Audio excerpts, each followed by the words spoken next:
طفيت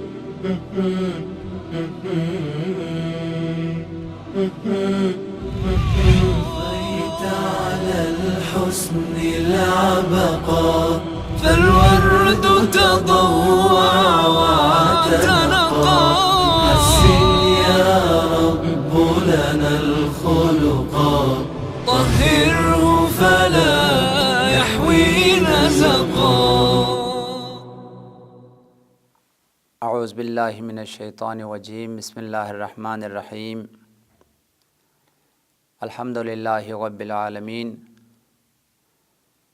والصلاة والسلام علی حبیب قلوبنا و طبیب نفوسنا و شفیع ذنوبنا افضل الاولین و اشرف الآخرین العبد المعیت الرسول المسدد المحمود الاحمد ابی القاسم محمد.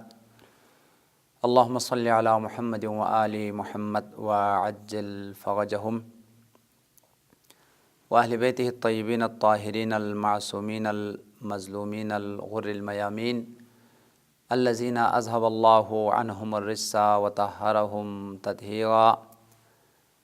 اللہم صلی علی محمد و آل محمد وعجل فرجہم. اما بعد فقد قال اللہ الحکیم. بسم اللہ الرحمن الرحیم. یا ایہا الذین آمنوا اتقوا اللہ وکونوا مع الصادقین. وقال رسول اللہ صلی اللہ علیہ وآلہ وسلم اقربکم منی غدا فی الموقف اصدقکم للحدیث واداکم للامانہ واحسنکم خلقا. مومنین کرام، آج کے درس میں آپ کی خدمت میں جس موضوع پر گفتگو کرنا ہے اور جس موضوع کی اہمیت اور ضرورت کو بیان کرنا ہے وہ موضوع صداقت اور سچائی ہے. آج قرآن پاک کی آیات کی روشنی میں اور معصومین کے ارشادات کی روشنی میں صداقت کی ضرورت اور صداقت کی اہمیت اور صداقت کی آثار اور فوائد کو آپ کے خدمت میں بیان کرنا ہے. یعنی سچ بولنے کی ضرورت اور سچ بولنے کی اہمیت اور سچ بولنے کے فوائد اور سچ بولنے کی بہترین آثار اور برکات کو جو وہ بیان کرنا ہے. سب سے پہلے سچ کی، سچائی کی اور صداقت کی تعریف کیا ہے، صداقت کسے کہا گیا ہے، اور اس کے اس سے پہلے آپ کے خدمت میں عرض کیا ہے کہ جھوٹ کی تعریف کی گئی اور اس کی مذمت اور اس کے برے آثار اور انجام کو آپ کے خدمت میں بیان کیا ہے. اور اب جھوٹ کی جو ضد ہے وہ صداقت ہے، وہ سچائی ہے، سچ بولنا. اب صداقت کی تعریف کیا ہے، اس کی پہلے تعریف کو بیان کرتا ہوں، اس کے بعد پھر قرآن پاک کی آیات کی روشنی میں سچ بولنے کی اہمیت اور سچ بولنے کی تاکید اور سچائی کے فوائد اور برکات، پھر روایات کی روشنی میں اور آل محمد کے کلام میں صداقت اور سچائی کی ضرورت اور اہمیت اور اس کی تاکید اور اس کے بہترین فوائد اور آثار کو بیان کروں گا. حضرت علامہ مجلسی نے صدق اور صداقت کی تعریف کرتے ہوئے ان کی مشہور اور معروف کتاب مرآت العقول جلد نمبر 7 اور صفحہ نمبر 272 میں تحریر فرمایا ہے: الصدق هو القول المطابق للواقع. وہ بات جو واقع کے مطابق ہو، حقیقت کے مطابق ہو، یعنی جو عین واقع ہے، جو عین حقیقت ہے، اس بات کا کہنے کا نام صداقت ہے، اس بات کو بولنے کا نام سچائی ہے. یعنی جو بات بالکل درست ہے، جو واقع کے مطابق ہے، حقیقت کے مطابق ہے، اس بات کے کہنے کا نام صداقت اور صدق جو ہے وہ کہلاتا ہے. ساتھ ساتھ فرمایا ہے وَيُطْلَقُ أَيْضًا عَلَى مُطَابِقَةِ الْعَمَلِ لِلْقَوْلِ وَالْاعْتِقَادِ. اور صداقت اور سچائی کا ایک اور مصداق بھی ہے. صداقت کا دوسرا اور مصداق یہ ہے کہ انسان جو کچھ بولتا ہے اس پر عمل کر کے دکھائے. اگر قول و فعل میں کوئی تضاد نہیں ہے تو یہ انسان صادق ہے اور یہ صداقت کے جو ہے وہ مالک ہے. یعنی جو بولتا ہے اس پر عمل بھی کرتا ہے، جو بول رہا ہے وہ کر کے جو ہے وہ دکھاتا ہے. یہ صداقت رکھنے والا انسان ہے، اس شخص کو صادق کہا گیا ہے، یہ صداقت کے جو مالک ہے. لیکن اگر خدا نہ ایسا بولتا ہے اور اس پر عمل نہیں کرتا، قول و فعل میں اگر تضاد پایا جاتا ہے، یہ جھوٹا انسان ہے، اس کی قول میں صداقت نہیں ہے، اس کے قول میں سچائی نہیں ہے۔ صداقت اس چیز کا نام ہے جو بول رہا ہے وہ کر کے دکھاتا بھی ہے، تو اس کے کردار میں پھر صداقت ہے، اس کی گفتار میں جو صداقت ہے۔ لہذا صداقت کی تعریف علامہ مجلسی نے فرمایا، ایک جو کچھ حقیقت ہے، واقعیت، اس کو بولنے کا نام صداقت ہے، سچائی ہے۔ جیسے عام طور پر عرف میں اسی کو سچ کہا گیا ہے کہ ہاں جو ہوا ہے، جو حقیقت ہے، اسی کا بولنے کا نام سچ ہے۔ لیکن علامہ مجلسی نے فرمایا ایک یہ ہے صداقت کا مصداق، دوسرا مصداق یہ ہے کہ جو کچھ بول رہا ہے اس پر عمل کرنا اور قول و فعل میں کوئی تضاد کا نہ پانا، اس کو بھی صدق کہلاتا ہے۔ یہ بھی صداقت اور سچائی کا دوسرا مصداق ہے۔ ایک صداقت اور سچائی کا تیسرا مصداق بھی علامہ نے فرمایا ہے، وَعَلَىٰ عَمَلِ الْقَلْبِ وَالْجَوَارِحِ الْمُطَابِقُ لِلْقَوَانِينِ شَرْعِیَّہ۔ صداقت اس چیز کا نام ہے قلبی طور پر، فکری طور پر اور ایمان کے طور پر جن جن چیزوں کو وہ مانتا ہے، جن چیزوں پر وہ ایمان رکھتا ہے، اور جتنے بھی شریعت کے قوانین ہیں، وہ نماز کے اوپر ایمان رکھتا ہے، روزے پر ایمان رکھتا ہے، زکوٰۃ پر ایمان رکھتا ہے، شریعت کی تمام واجبات کو وہ مانتا ہے، تسلیم کرتا ہے۔ جو کچھ اس کے قلب میں اعتقاد ہے اور جو کچھ جس پر وہ ایمان رکھتا ہے، اس پر عمل کرنے کا نام صداقت ہے، اس کو بجا لانے کا نام جو ہے وہ صداقت ہے۔ اس وجہ سے علامہ نے فرمایا علی فعل القلب والجوارح المطابق للقوانین الشرعیہ۔ صداقت اس چیز کا نام ہے جو کچھ اس کے قلب میں ہے، جو کچھ اس کے دل میں ہے، اس کو جوارح سے بجا لائے، اس کو اعمال اور پھر اعضاء سے جو ہے وہ بجا لائے۔ المطابق للقوانین الشرعیہ، اس وہ ایمان جو وہ ایمان رکھتا ہے شریعت کے قوانین پر، اسلام کے دستورات پر، اس پر جو ہے نا وہ اس کا کردار، اس کے عمل بھی جو ہے نا وہ مطابق ہو، تو یہ سچائی کا مالک ہے۔ یعنی وہ ایمان رکھتا ہے کہ نماز واجب ہے اور نماز پڑھتا بھی ہے، وہ ایمان رکھتا ہے کہ مثال پردہ واجب ہے، اور وہ جس خاتون نے پردے کے واجب ہونے پر ایمان رکھا ہے، ہاں پردہ واجب ہے، قرآن میں آیا ہے، پیغمبر کا فرمان ہے، اور عملاً جو ہے وہ پردہ کرتی ہے، تو یہ صداقت کے مالک ہے۔ لیکن دل میں تو یہ بات ہے، ایمان رکھتی ہے کہ پردہ کرنی چاہیے، لیکن عملاً جو ہے برہنہ سر ہے، تو قول و فعل میں تضاد ہے۔ اس نے جس چیز پر ایمان رکھا ہے اس کو عملاً بجا نہیں لا رہا، تو یہ جھوٹ ہے۔ آپ ایمان کسی چیز پر رکھتی ہے اور کردار میں جو ہے نا اس کے خلاف جو ہے نا بجا لا رہی ہے، تو اس قسم کی جو خواتین ہیں خدا نہ استہ پردہ واجب ہونے پر ایمان تو رکھتی ہے، لیکن عملاً اگر پردہ نہیں کر رہی ہے تو یہ صداقت نہیں ہے، تو یہ جھوٹ ہے۔ اس لیے صداقت کا ایک اہم ترین مصداق، جن چیزوں پر بندہ یقین رکھتا ہے، ایمان رکھتا ہے، ان چیزوں کو بجا لانے کا نام صداقت ہے اور سچائی ہے۔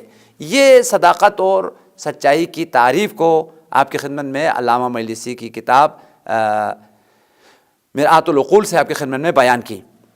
اب آتے ہیں صداقت اور سچائی کی اہمیت اور ضرورت۔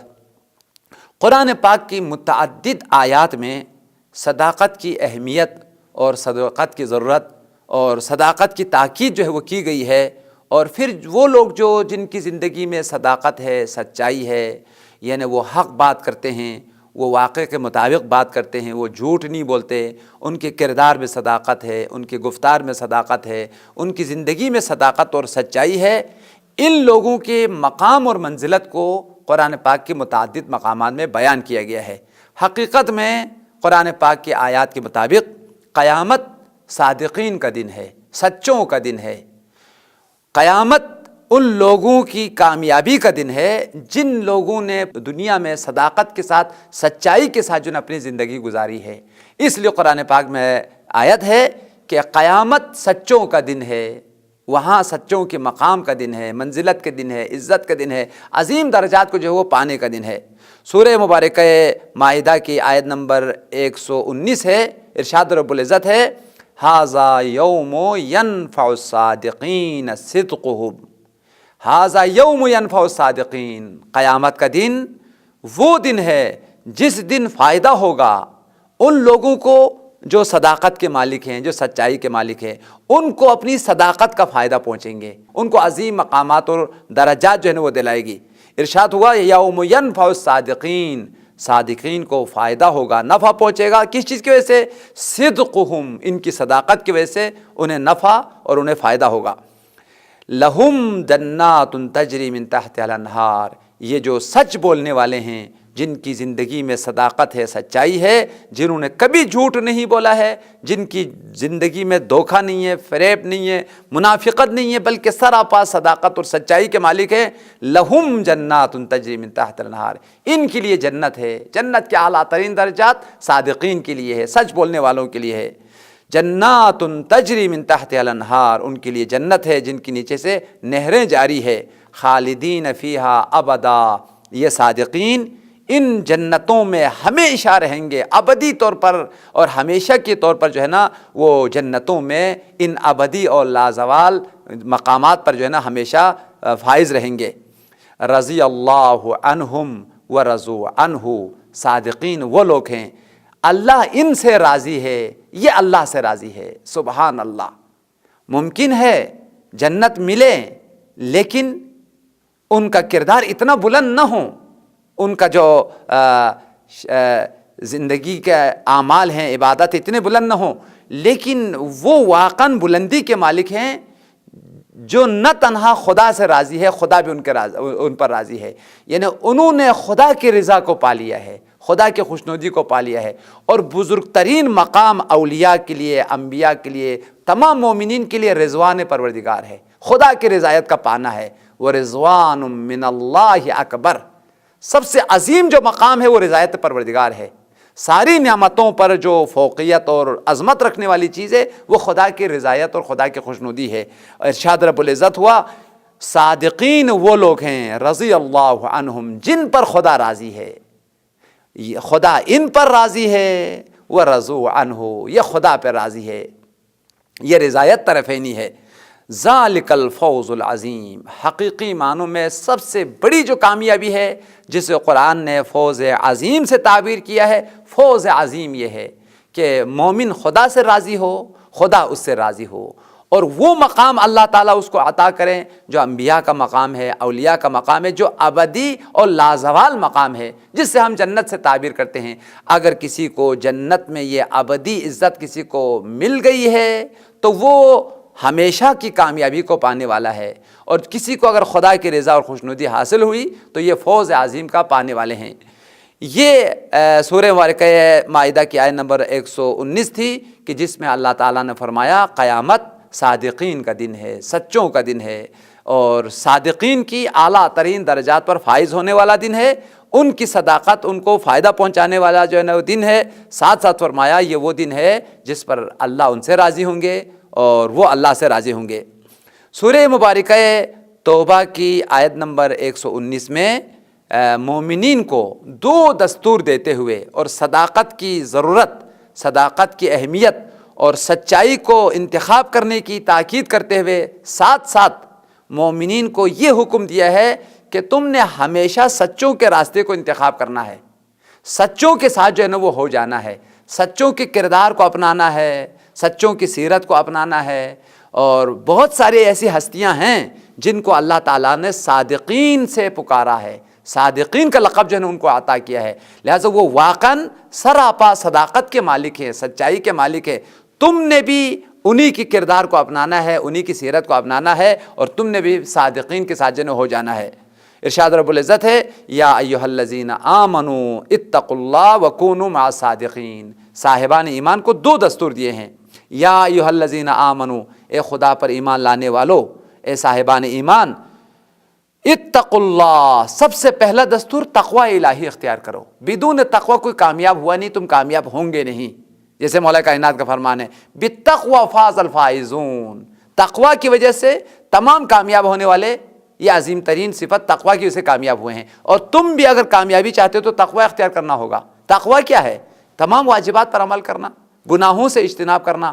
لہٰذا پہلا دستور جو قرآن کا ہے متعدد آیات میں آیا اتقوا اللہ، کہ تقوی الہی جو ہے وہ اختیار کرو اگر تم کامیابی اور سعادت چاہتے ہو۔ دوسرا دستور یہ ہے وَكُونُوا مَعَ الصَّادِقِينَ، سچوں کے ساتھ ہو جاؤ۔ اگر تم سچوں کے ساتھ ہو گئے، ان کے کردار کو اپنایا، ان کے افکار کو اپنایا اور ان کی تعلیمات پر اگر عمل کیا تو یقیناً تم کامیاب ہے۔ کون ہے صادقین؟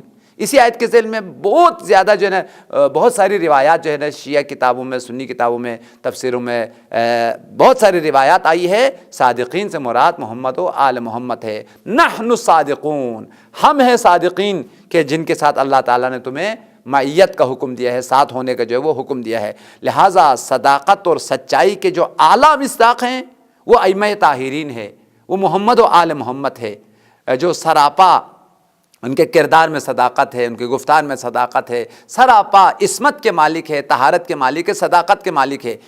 اب تمہارے لیے ضروری ہے کہ انہوں نے جس طریقے سے پاکیزہ زندگی گزاری ہے اس زندگی کو اپنانا ہے، ان کے راہ کو اپنانا ہے۔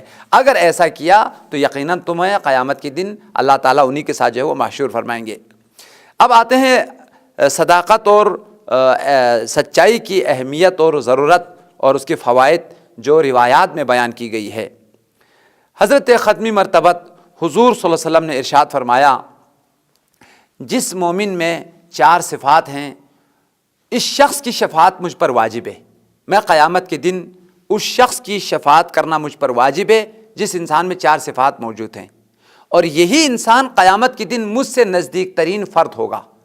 یعنی وہ نہ تنہا ہم آل محمد کے ساتھ محشور ہوں گے بلکہ آل محمد کے ساتھ جو عظیم مقامات ہے، عظیم درجات ہے، اس پر جو ہے وہ فائز ہوں گے۔ پیغمبر نے ارشاد فرمایا، اقربکم منی غداً واوجبکم علی شفاعتا اصدقکم للحدیث واداکم للامانہ واحسنکم خلقا واقربکم من الناس۔ میں آپ حضرات سے بہت زیادہ توجہ کے طالب ہوں۔ یہ انتہائی اہم روایت ہے جس کو سنی کتابوں میں بھی نقل کی گئی ہے اور ہماری کتابوں میں بھی تحریر کیا گیا ہے۔ اس روایت کو میں نے وسائل الشیعہ جلد نمبر 12 اور صفحہ نمبر 163 سے میں نے آپ کے خدمت میں بیان کیا ہے، اور اسی طریقے سے ہماری اخلاقی کتابوں میں جامع السعادہ میں، معراج السعادہ میں اور میزان الحکمہ میں باب خلق میں یہ روایت موجود ہے۔ حضور صلی اللہ علیہ وسلم نے ارشاد فرمایا، جس انسان کے پاس 4 صفتیں ہوں اس کی شفاعت مجھ پر واجب ہے، یعنی ضرور اس کی شفاعت کروں گا، اور ساتھ ساتھ وہ قیامت کے دن میرے ساتھ جو محشور ہوں گے، لیکن شرط یہ کہ 4 صفتیں اس کے اندر موجود ہو۔ سب سے پہلی صفت اصدقکم للحدیث، تم میں سے سب سے زیادہ سچ کہنے والا انسان ہو، یعنی وہ صداقت اور سچائی کے جو ہے وہ مالک ہو، کبھی جھوٹ نہیں بولتا ہے۔ لفظ آیا ہے اصدق، ایک ہے صادق ایک ہے اصدق۔ صادق وہ انسان ہے جو سچ بولتا ہے، سچ بولنے والے انسان کو عربی گرامر میں صادق کہا گیا ہے۔ جھوٹ بولنے والے انسان کو عربی گرامر میں کاذب کہا گیا ہے۔ جھوٹ بولنے والے کاذب ہے، سچ بولنے والا صادق ہے، لیکن یہاں پر لفظ صادق نہیں آیا ہے، اصدق کا لفظ آیا ہے۔ تب اصدق کا معنی یہ ہوگا اس کی زندگی میں کبھی بھی جھوٹ پایا نہیں گیا ہے، کبھی زندگی میں نہیں جھوٹ بولا ہے۔ اس شخص کے لیے عربی میں کہا جاتا اصدق، سب سے زیادہ سچ بولنے والا انسان، جس کی زندگی میں کبھی ایک جھوٹ بھی نہیں ہے۔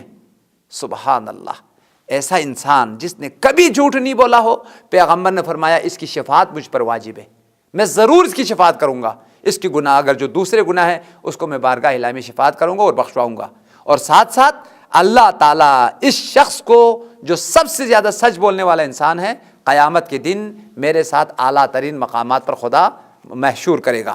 یہ سب سے پہلی صفت کہ جو صداقت کے مالک ہوں گے، پیغمبر نے فرمایا اس کی شفاعت اوجبکم علی شفاعتاً، اس کی شفاعت مجھ پہ واجب ہے، اور دوسرا یہ ہے کہ یہ قیامت کے دن میرے ساتھ محشور ہوں گے۔ دوسری صفت اگر یہ کسی انسان میں ہو تو پیغمبر نے فرمایا وہ میرے ساتھ محشور ہوں گے۔ اداکم للامانتی، سب سے زیادہ امانت کی پاسداری کرنے والا انسان، امین انسان جو امانت کی حفاظت کرتا ہے اور امانت کی پاسداری کرتا ہے، اور جب ضرورت کا وقت آ جائے، مطالبے کا وقت آ جائے تو امانتوں کو ادا کرے۔ میں نے اس سے پہلے بھی آپ کے خدمت میں اشارہ کیا ہے، شریعت میں، روایات میں، آیات میں بہت زیادہ تاکید کی گئی ہے امانت کی حفاظت کیا جائے، اور امانت کا حفاظت کرنا مومن کی علامت ہے اور قیامت کے دن پیغمبر کی شفاعت کا پانے کا وسیلہ ہے۔ اور ساتھ ساتھ پیغمبر نے فرمایا جو تم میں سے سب سے زیادہ امین انسان ہوگا وہ قیامت کے دن میرے ساتھ جو ہے وہ محشور ہوں گے۔ لہذا پہلی جو صفت ہے وہ صداقت ہے، دوسری جو صفت ہے وہ امانت ہے، امین انسان، وہ قیامت کے دن اس کی شفاعت پیغمبر پر واجب ہے، اور پیغمبر نے فرمایا وہ میرے ساتھ محشور ہوں گے۔ تیسری صفت وَأَحْسَنُكُمْ خُلْقًا، تم میں سے جو بہترین اخلاق کے مالک ہے۔ یہاں پر بھی لفظ احسن آیا ہے، یعنی سب سے زیادہ با اخلاق انسان وہ قیامت کے دن مجھ سے نزدیک ہوں گے اور میرے ساتھ جو ہے وہ محشور کیا جائے گا۔ یعنی درست ہے کسی کے جو ہے نا وہ اخلاق نسبتاً بہتر ہے، اور لیکن یہاں روایت میں آیا کہ تم میں سے جو سب سے زیادہ اخلاق کے مالک ہے، یعنی جس کے اخلاق سب سے زیادہ پسندیدہ ہے، سب سے زیادہ بہترین اخلاق کے مالک ہوں گے۔ احسنکم خلقا، جو اخلاق میں احسن ہے، سب سے بہتر ہے، وہ شخص جو ہے قیامت کے دن میرے ساتھ محشور ہوں گے۔ اور چوتھی صفت یہ ہے کہ وَأَقْرَبُكُم مِّنَ النَّاسِ، جو لوگوں سے بہت زیادہ قریب ہے، جو لوگوں سے بہت زیادہ نزدیک ہے۔ اب اس نزدیک کا معنی، قریب کا معنی یہ ہے کہ یعنی وہ لوگوں سے دور نہیں ہے، لوگوں کے مشکلات کو حل کرتا ہے، پریشانیوں کو دور کرتا ہے، اور لوگوں کا نزدیک ترین فرد ہے۔ جب انسان نزدیک ہو تو اس کی مشکلات کو احساس کرتا ہے، اس کی مشکلات کو جو ہے نا وہ سمجھتا ہے، پھر اس کی مشکلات کو جو ہے نا وہ دور کرنے کی کوشش کرتا ہے۔ لیکن اگر کوئی انسان اس کی زندگی سے کوئی ربط نہیں ہے تو نہ اس کی مشکلات کو سمجھتا ہے، نہ اس کی پریشانیوں کو سمجھتا ہے، نہ ان کی پریشانیوں کو دور کرتے سے اس کو کوئی واسطہ نہیں ہے۔ قریب ترین افراد ہیں جو ایک دوسرے کی مشکلات کو سمجھتے ہیں، پریشانیوں کو سمجھتے ہیں، اور ان کی پریشانیوں مشکلات کو دور کرتے ہیں۔ جیسے مثال کے طور پر انسان کا نزدیک ترین جو فرد ہے ماں باپ ہے، انسان کا قریب ترین فرد ہے، تو ماں باپ بچے کی پریشانیوں کو سب سے زیادہ سمجھتا ہے، سب سے زیادہ دلسوزی کرتا ہے، اس کی پریشانیوں جو ہے وہ دور کرتا ہے۔ اور اسی طریقے سے جو انسان کے دوست ہیں وہ انسان کا نزدیک ترین فرد ہے، اور جب نزدیک ترین فرد ہے تو اس کی پریشانیوں کو، مشکلات کو، مسائل کو سمجھتا ہے اور دور کرتا ہے۔ پیغمبر نے فرمایا جو لوگوں کا نزدیک ترین فرد ہوگا وہ میرے ساتھ محشور ہوں گے۔ یعنی اس کا مطلب شاید یہ ہو کہ جو اس کے قریب ہونے کا مطلب اس کی مشکلات کو سمجھنے والا ہے، اس کی پریشانیوں کو سمجھنے والا ہے، پھر ان کی پریشانیوں مشکلات کو جو دور کرنے والا ہوگا اس کی شفاعت جو ہے وہ قیامت کے دن مجھ پر واجب ہے اور میرے نزدیک ترین فرد ہوگا۔ یہ چار صفات جس کے اندر ہو، پہلی صفت صداقت، دوسری صفت امانت، تیسری صفت اخلاق، اور چوتھی صفت لوگوں سے قریب ہونا اور لوگوں کی مشکلات اور مسائل کو دور کرنے والا انسان ہوگا۔ پیغمبر نے اس کو دو بشارتیں دی۔ پہلی بشارت پیغمبر نے اس کی نجات اور اس کی شفاعت مجھ پر واجب ہے۔ اسی طریقے سے مولا امام سجاد کا فرمان ہے، وہ شخص جس کے وجود میں، جس کے نفس میں، جس کی باطن میں چار صفات ہوں، اس کا ایمان کامل ہے، اس کا دین مکمل ہے، اور اس شخص سے خدا جو ہے نا وہ راضی ہے۔ یعنی جیسے آیت میں بیان کیا کہ خدا ان سے راضی ہے، وہ خدا سے راضی ہے، حقیقت میں اس آیت کی تفسیر ہے۔ حضرت امام سجاد نے فرمایا وہ شخص جو خدا کو راضی کرنا چاہتا ہے اس کے لیے چار صفات جو ہے وہ ضروری ہے۔ اگر چار صفت کسی کے اندر ہے تو خدا اس سے راضی ہے، پھر وہ خود خدا سے بھی راضی ہے، اور یہ شخص جو ہے اس کا دین مکمل ہے، اور اللہ تعالیٰ جو ہے اس کی تمام گناہوں کو بخش دیتا ہے۔ وہ خدا کی بارگاہ میں ایسے حالت میں چلا جاتا ہے کہ جب خدا اس سے جو ہے وہ راضی اور خوشحال ہو۔ مولا امام سجاد کا فرمان ہے اربع من کن فیہ کمل اسلامہ ومحیت ذنوبہ ولقی ربہ وہو عنہ راض۔ چار صفت ہیں جو اگر کسی انسان کے پاس موجود ہیں تو کمل اسلام ہو، اس کا اسلام مکمل ہے، اس کا دین کامل ہے، اس کا ایمان جو ہے وہ کامل ہے۔ ومحیت عنہ ذنوبہ، اور اللہ تعالیٰ اس کے گناہوں کو بھی بخش دیتا ہے۔ یعنی جس کے پاس یہ چار صفات ہوں اللہ اس کے گناہ کو بخش دیتا ہے اور اس کا دین اور عقیدہ بھی جو ہے وہ مکمل ہے۔ وَلَقِيَ رَبَّهُ وَهُوَ عَنْهُ رَاضٍ، وہ ایسے حالت میں خدا سے ملاقات کرتا ہے کہ اس کا پروردگار اس سے راضی ہے۔ اب وہ چار صفتوں کا بیان، سب سے پہلی صفت اوفا للہ بما یجعل علی نفسہ للناس، دو کاموں کو انجام دینے والا جو انسان ہے اس کے ایمان کامل ہے، دین کامل ہے، اور اس کی گناہوں کو خدا بخش دیتا ہے اور خدا اس سے راضی ہے۔ سب سے پہلی صفت یہ ہے کہ حقوق اللہ کو ادا کرنے والا ہے۔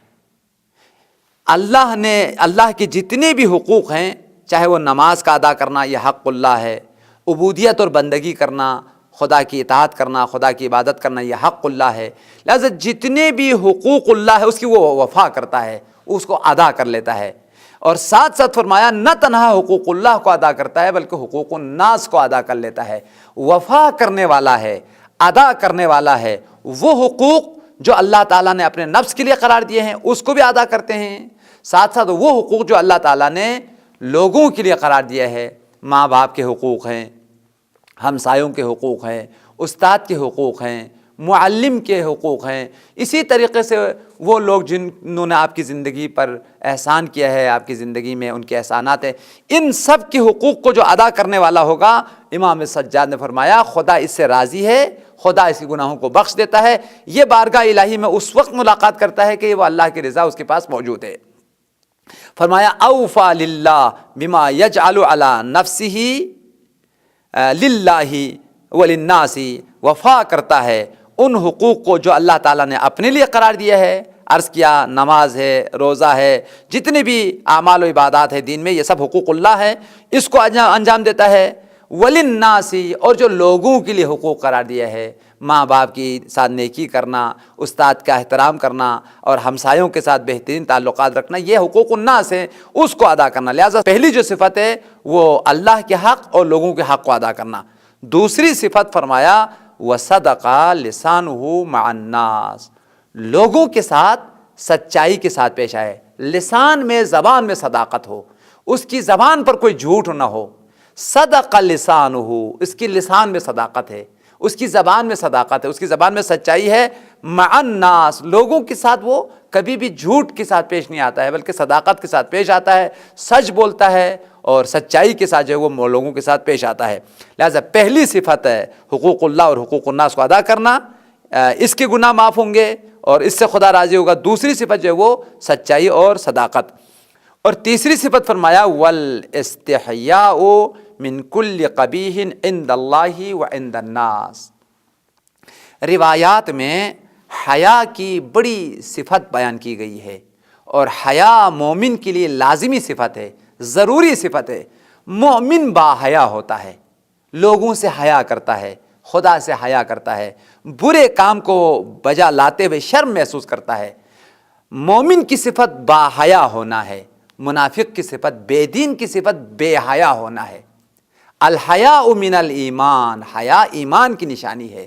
امام سجاد نے فرمایا جس شخص کے پاس حیا ہے، برے کاموں کو، قبیح کاموں کو بجا لاتے ہوئے شرم محسوس کرتا ہے، وہ قبیح کام عند اللہ جو خدا کے پاس قبیح ہے اس کام کو بجا نہیں لاتا شرم کی وجہ سے، حیا کی وجہ سے، اور وہ کام جو لوگوں کے پاس قبیح ہے، لوگ برا سمجھتے ہیں اور جو لوگ قبیح سمجھتے ہیں، ایسے افعال کو بجا نہیں لاتا، ترک کرتا ہے، کیوں؟ شرم کرتے ہوئے، حیا محسوس کرتے ہوئے۔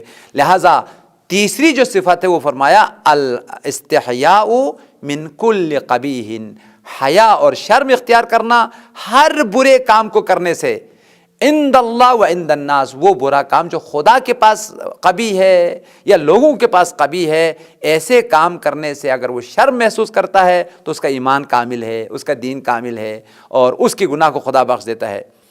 اور چوتھی صفت مولا نے فرمایا وَحُسْنُ خُلْقِهِ مع أَهْلِهِ، اور چوتھی صفت یہ ہے کہ بہترین اخلاق کے ساتھ پیش آئے، اپنے اہل و عیال کے ساتھ، اپنے بچوں کے ساتھ، بیوی کے ساتھ، گھر والوں کے ساتھ اور اپنے دوستوں اور لوگوں کے ساتھ۔ جو بہترین اخلاق اختیار کرنے والا انسان ہے، اس کا دین کامل ہے، اس کا ایمان کامل ہے، اللہ اس کے گناہ کو بخش دیتا ہے اور یہ اس وقت خدا کی بارگاہ میں جاتا ہے کہ خدا اس سے راضی ہے۔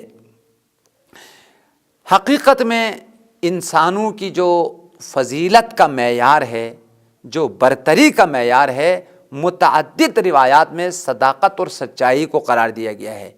بہت ساری روایات میں یہ بات موجود ہے، اگر کوئی شخص زیادہ نماز پڑھتا ہے، زیادہ روزہ رکھتا ہے، زیادہ عبادات بجا لاتا ہے، تو اس سے دھوکے میں مت آ جاؤ کہ وہ نماز بہت زیادہ پڑھ رہا ہے تو بڑا ایماندار انسان ہے، روزہ رکھتا ہے تو بڑا ایماندار انسان ہے، قرآن کی بہت تلاوت کرتا ہے، بڑا جو ہے نا مومن انسان ہے اور بڑا ایمان والا انسان ہے۔ اسی طرح سے روایت میں ہے نماز شب کی وہ پابند ہے۔ عجیب بات ہے، نماز شب کا پابند ہونا بھی اس کی ایمان کی کامل ہونے کی علامت نہیں ہے۔ اتنی عظیم عبادت جو انبیاء کی ہے، اولیاء کی ہے، روایت میں آیا ہے حقیقت میں انسان کی برتری اور مومن ہونے کا جو اساسی اور بنیادی معیار ہے وہ سچائی اور صداقت ہے۔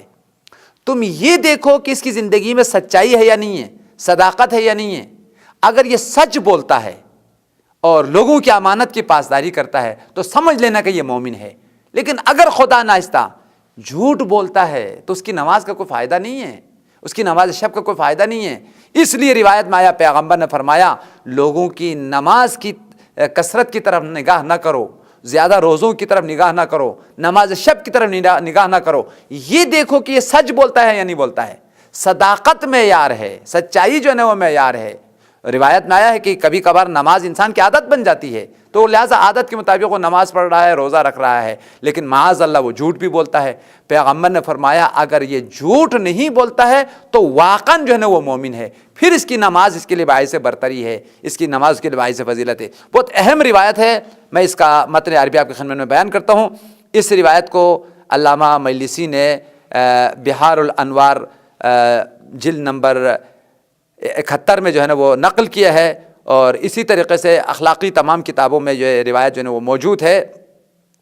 پیغمبر نے فرمایا وقال النبی صلی اللہ علیہ وآلہ وسلم لا تنظروا الى کثرت صلاتهم وصومهم وکثرت الحج والبر وطنطنتهم باللیل، لا تنظروا الى کثرت صلاتهم، اس بات پر نظر نہ کرو کہ وہ بہت زیادہ نماز پڑھ رہا ہے، وصومہم بہت زیادہ روزہ رکھ رہا ہے، اس پر نگاہ نہ کرو، وکثرت الحج بہت زیادہ حج پہ جاتا ہے، ہر سال حج پہ جاتا ہے، والمعروف نیکیاں بھی کرتا ہے، وطنطنتہم باللیل اور ہمیشہ جو ہے نا وہ نماز شب میں گریہ کرتا ہے، آہ و زاری اور مناجات کرتا ہے، اس پر نگاہ نہ کرو، اس کی دھوکے میں مت آ جاؤ۔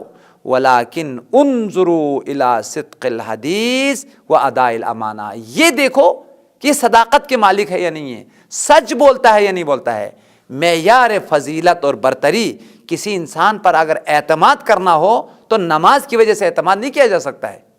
اصل جو سرمایہ اعتماد ہے وہ صداقت ہے، سچائی ہے۔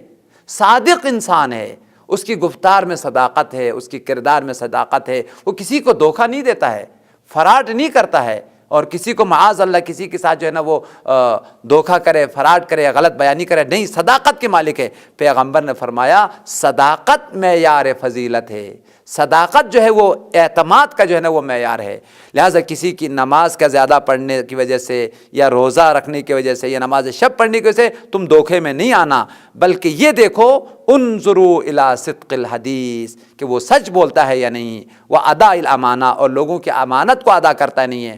نماز بھی پڑھ رہا ہے، معاذ اللہ حرام بھی کھا رہا ہے، روزہ بھی رکھتا ہے، لوگوں کی امانت میں خیانت بھی کرتا ہے، تو ایسی نماز جو لوگوں کی امانت میں خیانت کیا جائے، ایسی نماز جو ہزاروں جھوٹ بولنے کے ساتھ ادا کیا جائے، پیغمبر کا فرمان ہے ایسی نمازوں کو کوئی فائدہ نہیں ہے۔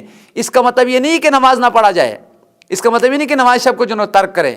نماز شب باعث فضیلت ہے، نماز شب باعث شرافت ہے، نماز شب پڑھنے والوں کے لیے مقام محمود ہے۔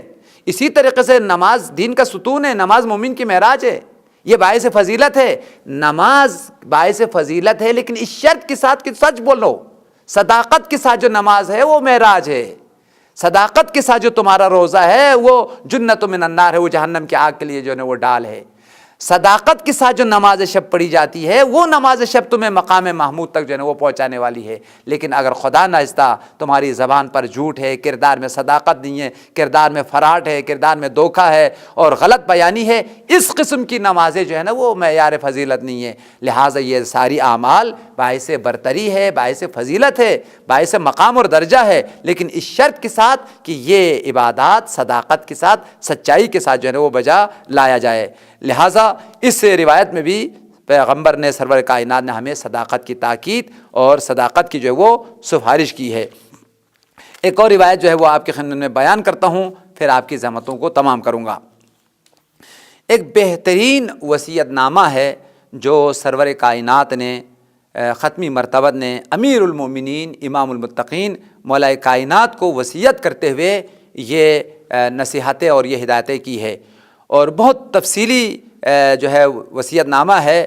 ایک وصیت نامہ ہے مولا کائنات کے نام سے اوصی بہ الی علی بن ابی طالب، اور ایک وصیت نامہ ہے جو حضرت اباذر کو نصیحت کرتے ہوئے فرمایا ہے۔ وہ وصیت نامہ جو مولا کائنات کو نصیحت کرتے ہوئے فرمایا ہے، کئی چیزیں مولا کائنات کے لیے لازمی اور ضروری قرار دیا ہے، اور زندگی کا جز اور حصہ قرار دیا ہے۔ اب ان میں سے جو اہم ترین چیزیں ہیں اس میں چند چیزیں آپ کی خدمت میں بیان کرتا ہوں۔ قال رسول اللہ صلی اللہ علیہ وآلہ وسلم لعلی بن ابی طالب یا علی اوصیک بنفسک بخصال فاحفظها، اے علی میں آپ کو کئی چیزوں کی نصیحت کرتا ہوں اور یہ چیزیں آپ کی نفس میں، آپ کی وجود میں ہونی چاہیے، فاحفظها، ان کی حفاظت کریں، ان کو بجا لائیں۔ سب سے پہلی چیز جو مولا کائنات کو نصیحت کی اور ہدایت کی، حقیقت میں مولا کائنات کو نصیحت نہیں کی ہے، علی کو وسیلہ بنا کر یہ پیغام ہم تک پہنچایا ہے، ورنہ علی ان نصیحتوں سے بالاتر ہے۔ اما الاولی فالصدق لا یخرجن من فیک کذبۃ ابدا، سب سے پہلی نصیحت یہ ہے آپ سچائی اختیار کریں، صداقت اختیار کریں، کبھی بھی پوری زندگی میں آپ کے منہ سے ایک جھوٹ نہ نکلے۔ لا یخرجن من فیک کذبۃ ابدا، ابدی اور دائمی طور پر، ہمیشہ کے طور پر ایک جھوٹ بھی آپ کی زبان سے نہ نکلے، بلکہ سراپا صداقت اور سچائی کے مالک ہو۔ یقیناً علی امامت کے مالک ہے، علی ولایت کے مالک ہے، علی صداقت کے مالک ہے، علی عصمت کے مالک ہے۔ ممکن نہیں ہے کہ معاذ اللہ امیر المومنین کے منہ سے کوئی جھوٹ نکلے۔ یہ حقیقت میں علی کو سامنے رکھ کر علی کے ماننے والوں کے لیے نصیحت ہے، علی کو سامنے رکھ کر پوری کائنات میں آنے والے مومنین کے لیے نصیحت ہے، تمام مسلمین کے لیے نصیحت ہے۔ لہٰذا پیغمبر کی نگاہوں میں آنے والی بشریت ہے جس تک پیغامات کو پیغمبر نے علی کو نصیحت کرتے ہوئے یہ پیغامات پہنچائے۔ سب سے پہلی جو نصیحت ہے وہ سچائی اور صداقت، کہ یا علی فالصدق لا یخرجن من فیک کذبۃ ابدا، اے علی ہمیشہ سچائی اختیار کرنا ہے، سچ بولنا ہے اور کبھی غلط بیانی نہیں کرنا ہے اور کبھی آپ کے منہ سے جھوٹ نہ نکلے۔ دوسری جو نصیحت ہے فرمایا وَكَثْرَةُ الْبُكَاءِ مِنْ خَشْيَةِ اللَّهِ، ہمیشہ خدا کے خوف میں رویا کرو، اپنی گناہوں کو یاد کر کے رویا کرو، اور رونا یہ باعث نجات ہے۔ اور ساتھ ساتھ مولانا پیغمبر نے فرمایا یُبْنَى بِكُلِّ دَمْعَةٍ بَيْتًا فِي الْجَنَّةِ، وہ لوگ جو خوف خدا میں روتے ہیں، آنسو بہاتے ہیں خوف خدا میں، اپنی گناہوں کو یاد کر کے، آخرت کو یاد کر کے، آخرت کے عذاب کو یاد کر کے، خدا کی عظمت اور خشیت کو یاد کر کے اگر رونے والے ہیں، پیغمبر نے فرمایا ہر آنسو کے قطرے کے بدلے جنت میں ایک گھر اللہ تعالیٰ عطا کرے گا۔ بِكُلِّ دَمْعَةٍ بَيْتًا فِي الْجَنَّةِ، ہر آنسو کے قطرے کے بدلے میں اللہ تعالیٰ جنت میں ایک گھر جو ہے عطا کرے گا۔ کتنا قیمتی ہے یہ آنسو جو خوف خدا میں بہائے جاتے ہیں۔ یہ آنسو نہ تنہا سبب مغفرت ہے، نہ تنہا سبب جنت ہے، بلکہ ہر ایک آنسو جنت میں ایک گھر بناتا ہے، جنت میں ایک گھر بننے کا سبب ہے۔ اس لیے فرمایا بِكُلِّ دَمْعَةٍ، ہر آنسو کا قطرہ اتنا قیمتی ہے، بنا بیتن فی الجنتی، اس آنسو کے قطرے کی وجہ سے خدا آپ کے لیے ایک گھر جنت میں بناتا ہے۔ اور تیسری نصیحت پہ پیغمبر نے فرمایا وَبَذْلُ مَالِكَ وَدَمُكَ دُونَ دِینِكَ، اپنے مال کو، اپنی خون کو، اپنی جان کو خدا کے راہ میں قربان کرنا ہے، دین کے راہ پہ قربان کرنا ہے۔ سبحان اللہ، علی سے زیادہ قربانی کس نے دی ہے؟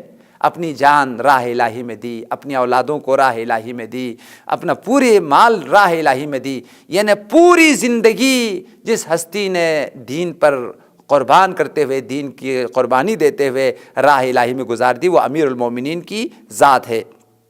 چونکہ پیغمبر نے نصیحت فرمایا اپنے مال، اپنی خون کو راہ الہی میں قربان کرو۔ اس کے بعد پیغمبر نے فرمایا ہے وَعَلَيْكَ بِصَلَاةِ اللَّيْلِ، پیغمبر کی تاکیدات اور پیغمبر کی نصیحتوں میں سے ایک اہم ترین نصیحت جو پیغمبر کی چاہنے والوں کے لیے، علی کی چاہنے والوں کے لیے ایک معیار فضیلت ہے، وہ نماز شب ہے۔ 3 مرتبہ فرمایا اے علی آپ پر نماز شب ضروری ہے، آپ پر نماز شب ضروری ہے، نماز شب کی پابندی کرنا، نماز شب کو کبھی ترک نہ کرنا۔ علیک بصلاۃ اللیل، علیک بصلاۃ اللیل۔ لہٰذا مومنین کرام، واقعاً نماز شب آل محمد کی سیرت ہے، نماز شب آل محمد کا دیا ہوا اہم ترین عبادت ہے۔ جو نماز شب پڑھتے ہیں وہ علی کی سیرت کو، آل محمد کی سیرت کو، پیغمبر کی سیرت کو اپنانے والے ہیں۔ 5ویں نصیحت کرتے ہوئے فرمایا وَعَلَيْكَ بِقِرَاءَةِ الْقُرْآنِ عَلَى كُلِّ حَالٍ، اے علی قرآن پاک کی تلاوت ہمیشہ کرنا ہے، ہر حال میں، دن میں، روز میں، ہر صبح و شام جو ہے وہ قرآن پاک کی تلاوت کرتے رہنا ہے۔ قرآن پاک کی تلاوت دل کا نور ہے، قبر کا نور ہے، قیامت کا جو ہے وہ نور ہے، لہٰذا زیادہ سے زیادہ قرآن پاک کی تلاوت کرنا ہے۔ یہ چھٹی نصیحت ہے، وَعَلَيْكَ مَحَاسِنَ الْأَخْلَاقِ فَارْتَكِبْهَا، آپ کے لیے ضروری ہے جو اخلاقی کمالات ہیں ان کو اپنے وجود میں پیدا کرو، اور جو اچھے اخلاق ہیں ان کو جو ہے نا وہ اپنا لو۔ وَإِيَّاكَ مَسَاوِي الْأَخْلَاقِ، اور خبردار خبردار جو برے اخلاق ہیں اور ان سے اپنا آپ کو جو ہے نا وہ بچانا ہے۔ جتنی بھی اخلاقی پستیاں ہیں، کمزوریاں ہیں، خامیاں ہیں، ان سے اپنا آپ کو دور کرنا ہے، اور جو اخلاقی کمالات ہیں، اقدار ہیں، جو بہترین انسانی اوصاف ہے، ان کو جو ہے وہ اپنانا ہے۔ مومنین کرام، یہ روایات، یہ آیات آپ کی خدمت میں تلاوت کی گئی، ان میں صداقت کی بے شمار فوائد کو بیان کیا گیا۔ صداقت پیغمبر کے ساتھ محشور ہونے کا وسیلہ اور ذریعہ ہے، صداقت پیغمبر کی شفاعت کو پانے کا ذریعہ ہے، صداقت آل محمد کے ساتھ ہونے کا طریقہ ہے، اور صداقت دنیا اور آخرت دونوں کی کامیابی کا وسیلہ ہے، اور صداقت دنیا اور آخرت دونوں کی عزت اور آبرو اور دنیا اور آخرت دونوں کی کامیابی کو پانے کا جو وسیلہ اور ذریعہ ہے وہ صداقت ہے۔ حقیقت میں صداقت آل محمد کی تعلیمات پر عمل کرنے کا نتیجہ ہے۔ جو شخص آل محمد کی تعلیمات پر عمل کرتا ہے وہ سراپا صداقت اور سچائی کے مالک ہے، اور اس کی زبان پر صداقت ہے، اس کی کردار میں صداقت ہے، اس کی گفتار میں صداقت ہے۔ جس طرح آل محمد صداقت اور سچائی کے پیکر ہیں، انہی کی تعلیمات اور انہی کی سیرت پر عمل کرتے ہوئے آل محمد کے ماننے والے بھی صداقت کے مالک ہے، سچائی کے مالک ہے۔ چونکہ دامن وقت میں گنجائش نہیں ہے آپ کو انہی روایات کے ساتھ، انہی آیات اور انہی تعلیمات اور آل محمد کے پیغامات کے ساتھ جو ہے وہ آپ کی زحمتوں کو تمام کرتا ہوں، لیکن ایک نقطہ آپ کی خدمت میں بیان کرنا لازمی سمجھتا ہوں۔ صداقت کے فوائد میں سے ایک اہم ترین فائدہ یہ ہے کہ انسان کی عزت اور آبرو دنیا میں بھی بڑھ جاتی ہے، اور دنیا میں بھی اس کی مقام اور منزلت میں اضافہ ہوتا ہے، اور آخرت میں بھی۔ یعنی بزرگ ترین جو مقام ہے دنیا میں بھی صادقین کے لیے، سچ بولنے والوں کے لیے ان کی عزت ہے، ان کا مقام ہے، ان کی حیثیت ہے، اور قیامت میں بھی جو بزرگ ترین مقام ہے وہ صادقین کے لیے ہے اور سچوں کے لیے۔ ساتھ ساتھ وہ انسان جو سچا انسان ہے اس کی اولاد بھی سچے ہوتے ہیں، خود بھی صداقت کے مالک ہے، اولاد بھی صداقت کے مالک ہے۔ لہٰذا آپ سچ بولیں گے، آپ کی اولاد بھی سچ بولیں گے۔ آپ کے کردار میں صداقت ہوں گے تو آپ کی اولاد میں کی زندگی میں بھی، ان کے کردار میں بھی صداقت ہوں گے۔ دعا کرتے ہیں بارگاہ الہی میں، خدائے پروردگار، محمد و آل محمد کی حرمت کا واسطہ، عظمت کا واسطہ، ان کی امامت اور ولایت کا واسطہ، ہمیں اپنی زندگی میں صداقت اور سچائی کو پانے کی اور سچ بولنے کی توفیق عطا فرما۔ آل محمد کی تعلیمات اور ان کی روایات پر عمل کر کے دنیا اور آخرت دونوں میں کامیاب ہونے کی اور دونوں جہانوں کی سعادت اور خوشبختی کو پانے کی توفیق عنایت فرما۔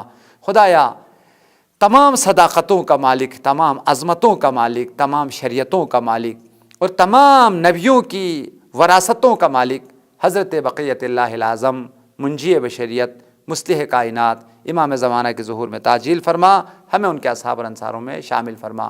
ربنا تقبل منا بجاہ محمد وآل طیبین الطاہرین، اللہم صلی علی محمد وآل محمد وعجل فرجہم۔